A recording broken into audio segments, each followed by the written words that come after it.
And it's Yvonne's birthday today as well. So we've all wished her a happy birthday, both in English and in German. So she's going to take us through a presentation and then take questions quite quickly afterwards. And then she's going to head downstairs to her waiting husband at the bar. I think there's champagne on ice. So over to you, Yvonne. Thank you so much. Hi, everybody, and greetings from lovely Lisbon. This has been my first international trip since last year. I managed to leave the country last year as well once.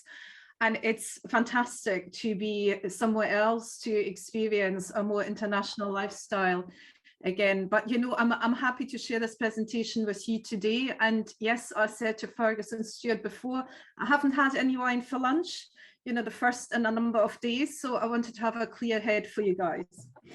So let's have a little bit at a look at what the travel trade can deliver for you. I have been working as a tour operator for many years. Actually, it's exceeding 25 years I've been working in the travel industry and with the travel trade. And so I know the trade quite well, and I know that there's a lot of misconceptions about working with the travel trade.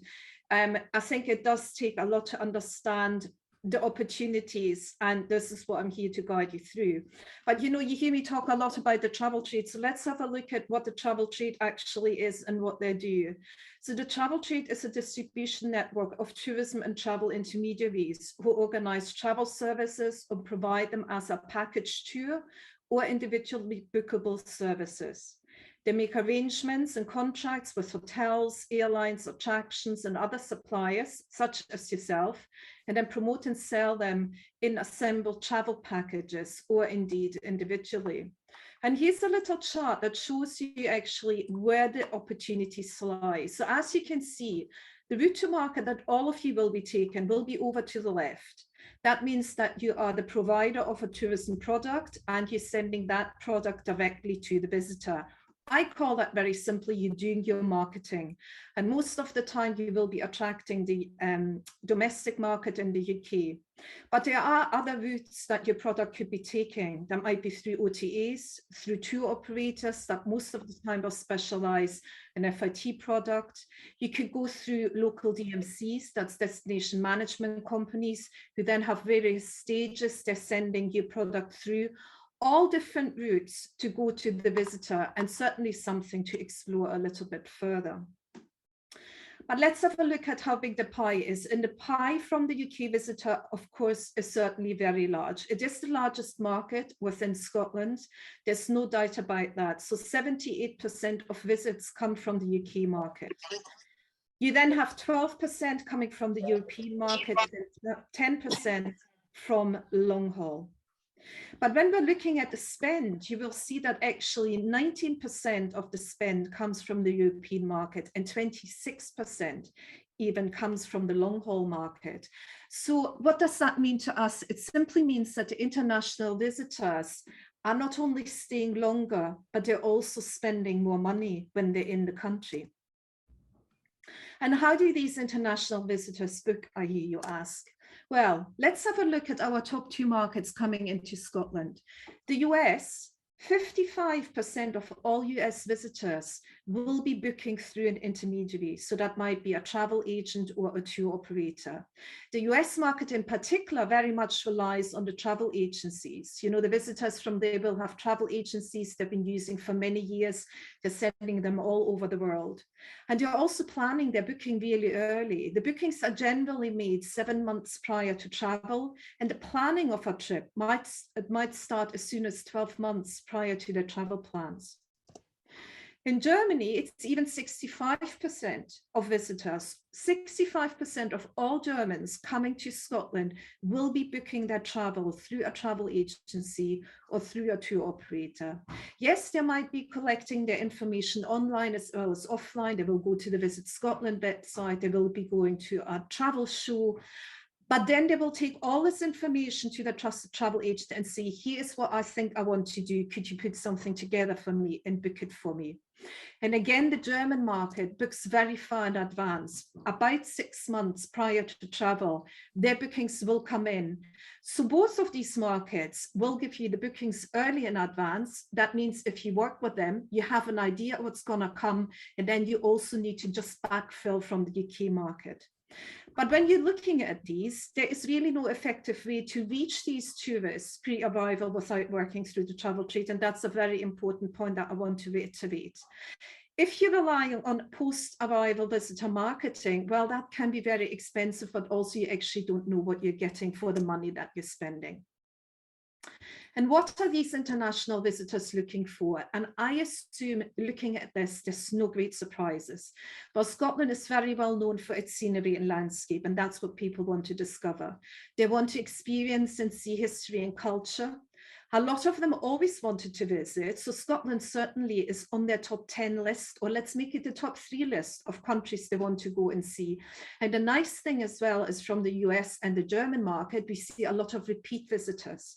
So they will come the first time, they will do the, the general round tour, getting the big hitters, going to Edinburgh Castle, coming to Loch Ness and so forth.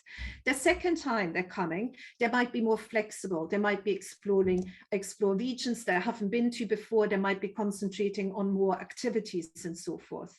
But generally, as you can see here from the second list, there are some really good trends that we've seen over the last couple of years, and of course, pre-COVID.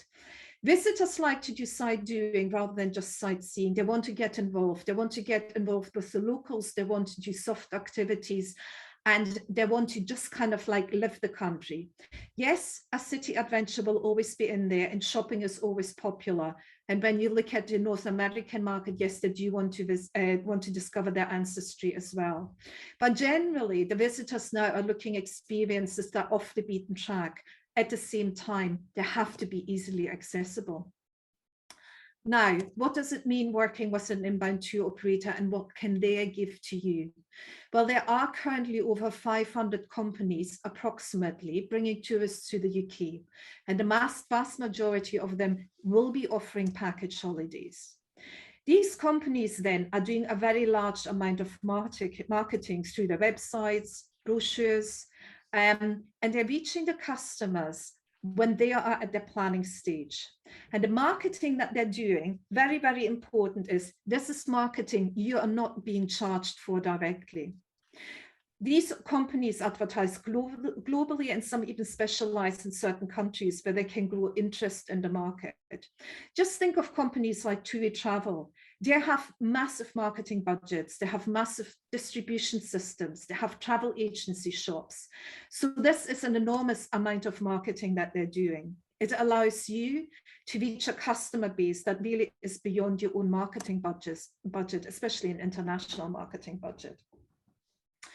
But when we're working with the trade, we need to look at different travel styles, because you need to understand where your product fits in. What is my travel style that I'm attracting or wanting to attract? Because it's always important to match the right product to the right program and to the right operator. So the first one we call FITs, and that stands for fully inclusive travel or fully inclusive tours. To me, it always means it's up to 6 people. That might be a family, it might be, a couple of friends traveling together, but basically 6 people and less. Most of the time, we see that in Scotland, they will be doing either a city break or they will be discovering the country through a self-drive program. And these self-drive programs include car hire, they include accommodation, and very often they will include the ferry crossings as well. But when it comes to activities or sightseeing within each of the destination or on each day itinerary, that is up to the visitors themselves, what they want to book. They will be given a recommendation by the travel agency or the tour operator, but what they do at the end of the day is up to them to decide. And again, they might book that in advance of their travel, or they might decide when they're in the country and they're traveling that particular day. For the FIT market, it is important that your product is bookable online, because a lot of them will want to make a booking online once they've taken a decision what they want to do once they're in the country. What's coming next? Yes, we have the leisure groups. Now, leisure groups, these might be private groups. So that might be a club that is deciding to travel to Scotland. It might be a larger group of friends or an association.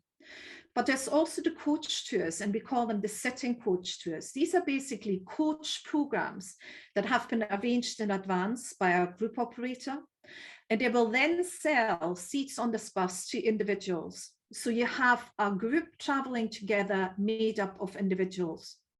And then you also have the small group operators that also sell to individuals, but the difference is that they're not traveling as a group of 45 people. They will be traveling as a group of up to 16 or up to 24 people. And within the leisure group market, we also find the special interest groups. So these might be groups that are themed. For example, we see a lot of garden tours coming from the German-speaking countries. So there might be any theme involved in that these groups are following. Now, what are these groups looking for? Well, they will very often ask for guided tours on request. If there is an attraction or, for example, a wildlife program, they say, will you be able to guide our group? They're looking for products that are moderately priced. So anything too high priced is not really for this market. Sometimes they will also accept a self-guided product. And they will ask you if you have language guides. Now, don't let that throw you. What I'm trying to see with that is if you have somebody working in your company that does speak a language and can do the guiding, put that out there as a marketing project, as a marketing tool. If you only have English-speaking guides, that's absolutely fine as well. Very often these leisure groups will travel with their own language-speaking guide where required, and they can always help with translations as well. The other part of the groups are educational travel groups. And a lot of the time we will find that these are high net worth clients who again will be following a specific theme. For example, archaeology tours. It might be tours that are looking at, curator tours in museums and galleries. They might also be looking at, wildlife and outdoors experiences. These are often highly educated individuals that are looking to gain further knowledge in a certain subjects. But there also could be young people. We find, especially from the US market, there are a lot of young students that are traveling overseas. This is part of their curriculum. They will be traveling with their teacher. And again, very often their tours are themed as well because it's part of their learning program. And again, they will be looking for special interest products and experiences. So they will be looking for a special theme tour that's going a little bit more into detail. These tours will always be booked on request. That actually applies to both the leisure group as well as the educational travel group. They will always contact you in advance and say, next year in May, I want to bring a group of 30 people. Can you do us a tour? And yes, they will be interested in any themed guided tours that you might be able to offer. So we have looked at customers and how the customers might come and travel. Let's have a look at the intermediaries as well. So there's a really nice breakdown within the travel trade, predominantly kind of like guided either by size or again by special interest. So top of the tree will be the wholesaler and the large tour operators. These are organizations with a global reach, so they have very powerful marketing tools. They will offer a varied programs, anything from the coach tour series to FIT programs for the individuals. You then have the niche tour operator, and these are specialists in either a destination or a theme. I personally like the niche tour operators because there's a lot of scope to work with them. Because you will find that either if they have a theme, you can kind of like give a specific offering to them that they will always be interested in. They will always be looking at new product development opportunities because they need to widen their geographic and regional spread as well. There's a number of organizations, both in the US and in Germany as well, that will only sell travel to Scotland or only travel to the UK. And these are really the most important operators for us to work with. And then you have the travel agents and small tour operators. And these are really quite important in some consumer segments, especially with high net worth clients, because they are short on time, they have a lot of money. So they go to somebody and say, I want a trip to remember, put something together for me. And then these travel agencies or small operators will go out and find the best possible product to kind of like fit with that client's level of interest. From the travel agencies and small tour operators, you will find that the quantity is low. So they might only contact you once every 2 years. But boy, when they do come, they might be able to spend a lot of money with you. So definitely worth keeping an eye on them as well. Now, looking back at the tour operators that develop their programs in advance, we need to see how they look at programs and how they actually develop their product, which is a travel itinerary, a travel package. So the tour operators can either go direct, they will contact you directly and say, you know, I've heard about you, I've heard about your product, I've come across you via Visit Scotland, tell me more, you know, what's your pricing like, what's your conditions? The second way is that they're going through a DMC and buy a package from them. Now, a DMC is a destination management company. They're always based in either Scotland or London. They have a great base of destination management companies as well. These are people like Jack Travel, Abbey Tours, Angela Shanley Associates. They know the country inside out, and they will be putting packages together either to be sold to the international tour operators off the shelf, or a tour operator will go to them and say, look, I'm looking for a new 5-day tour, you know, it needs to include water sports, can you put something together for me? So these are the two ways they might be going. But whatever way they go, there are key considerations the operators have. So number one is sellability.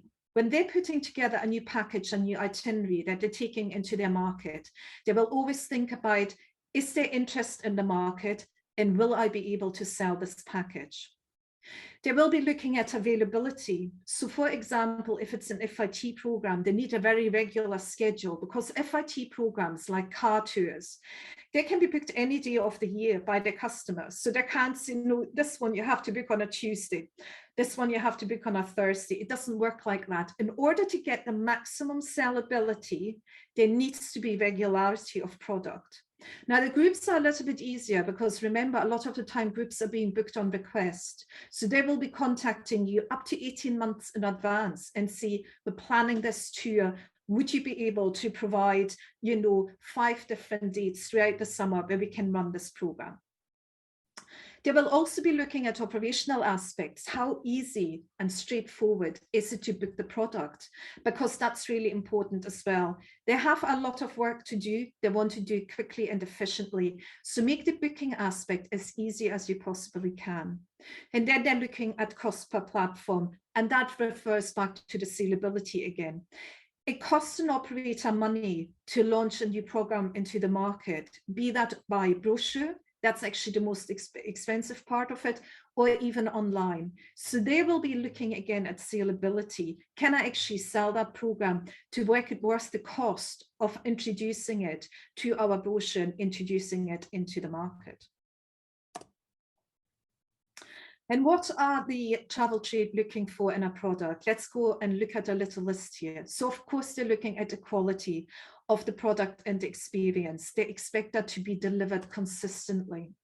They're looking for reliability and efficiency, so consistent operating hours and regular schedules where possible, particularly for the FIT market.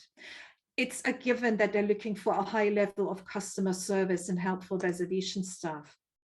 They're looking for clear and easy to understand collateral, both online and offline, even though I always say at this point, offline is on its way out. So don't start printing any brochures, not for the international travel trade. Online is really the most important thing that you have in terms of collateral. They're hoping that you will understand the cultural needs of the different markets. That's something that's really quite important. And they're looking for a consistent pricing policy that considers all levels of distribution. And yes, of course, they're looking for easy communication, either by phone or by email. And what are their commercial requirements? This is something that you need to be able to fulfill in order to effectively work with the travel trade. And this one is probably the most important one. They're looking for trade rates up to 18 months in advance.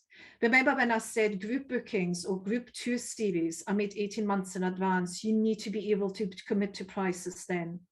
We are now in a time where there's a lot of trade shows going on, and the travel trade are now looking for the prices for 2023 because 2022 is already planned. So they're always working a year in advance, and you need to be ready for that.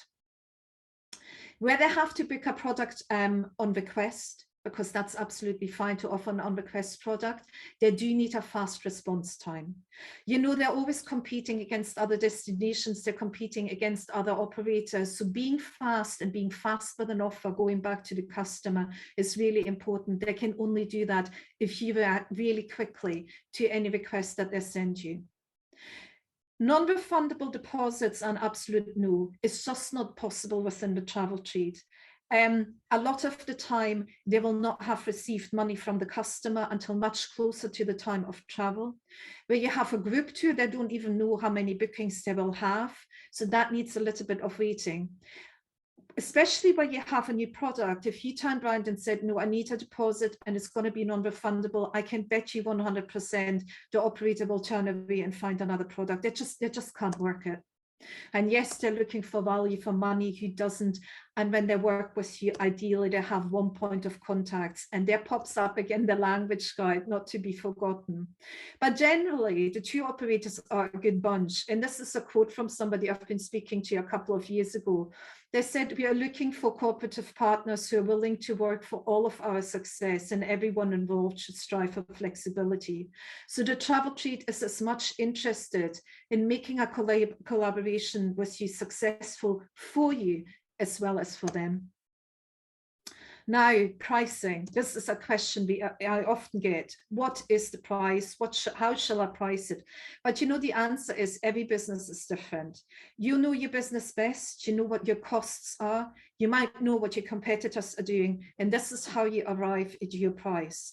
Your price should not be guided by the travel trade. I think you can test the waters. There's enough people out there. When you're starting a new product, you can run the price past, but don't do something that isn't beneficial and profitable for your own business. It does need to work for you, and only then will it work for the trade as well.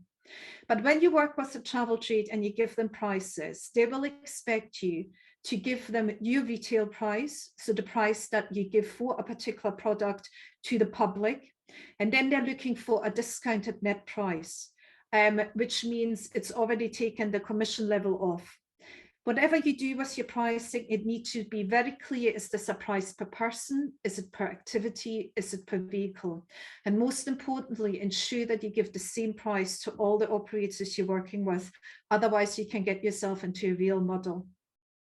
For the travel trade, VAT is always included. So it's always worth seeing at the bottom of your pricing sheet that you might have that VAT is included. This is just how they work. And yes, the travel trade has a very strange rate validity. They're generally looking for prices from the 1st of April, let's say, for example, 2023, until the 31st of March, 2024. This is because they tend to work in seasons. So they do the summer season, and then they do the winter season as well. Now, let's have a look at the pricing, just to put some real figures against that. So the online travel agencies, the OTAs, are looking for anything between 10 and 30%. When you have your first conversation with them, they will tell you it's 30% discount that they need. But no, they don't. They're just trying to go really high. It is negotiable, so be brave and go back and say to them, can't do it at this price, and try and find a way in the middle. The inbound tour operators and the wholesalers generally, as a rule, are looking for 20% discount of your public price. And then the retail travel agencies are anywhere between 10 and 15%. Now, what's really important of that, and let me point that out now, is that you set your public price in a way that allows you to work with the travel trade, and that you quite comfortably are able to discount by 20%. Because remember, looking back at the numbers from the US and the German markets, the two top markets coming into Scotland, over 50% of them will only ever work with the travel trade. They will not come to you directly because it's just not what they do. So even though your booking is coming through a third party, through the travel trade, this is adding 80% more revenue to your sales figures. And also remember that this commission, this discount, is only paid on a successful sale. So you don't pay for any of that marketing these companies are doing in advance. You're only paying when a booking comes in. What does that mean? It means it's a 100% return on your investment. And that's great. Look at your other marketing channels. I'm sure you find it's probably not 100%. So it's definitely worth thinking that through and thinking through how you can work with the travel trade. And yes, the travel trade has quirks. There's no doubt about it. They have a very international mindset because they know exactly where their customers are coming from and what their customers are looking for. Travel agents, tour operators, they are all-time poor, and never more so than at this moment in time. They're still working with reduced staff at this moment in time, but the number of inquiries they're getting are high, so they're very much under pressure. What does that mean? It means that the story that you tell about your product needs to be efficient and it needs to be creative in order for them to pick up on it. It is important to deliver a complete solution. And I'll just give you as an example, self-catering. If you had a self-catering product and you want to work with the international visitors, offer catering options, because a lot of the time these visitors are not that comfortable going out shopping every day.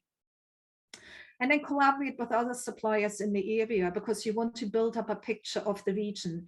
Is there a product nearby? Is there a business nearby that you could be buddying up with and kind of like work together, creating a really memorable experience? And then whatever you do, make it nice and simple, because remember, the agents are time poor. And also you need to be aware that working with the travel trade means that you're building a relationship. You're telling a story. Once you start engaging with the travel trade, it will take a little bit of time. You need to be aware of that. It won't open immediately. It's very rare that that happens. But if you are wanting to work with the trade, what are your first steps? And I would say contact Visit Scotland, get your product ready, get your pricing ready, and then contact Visit Scotland.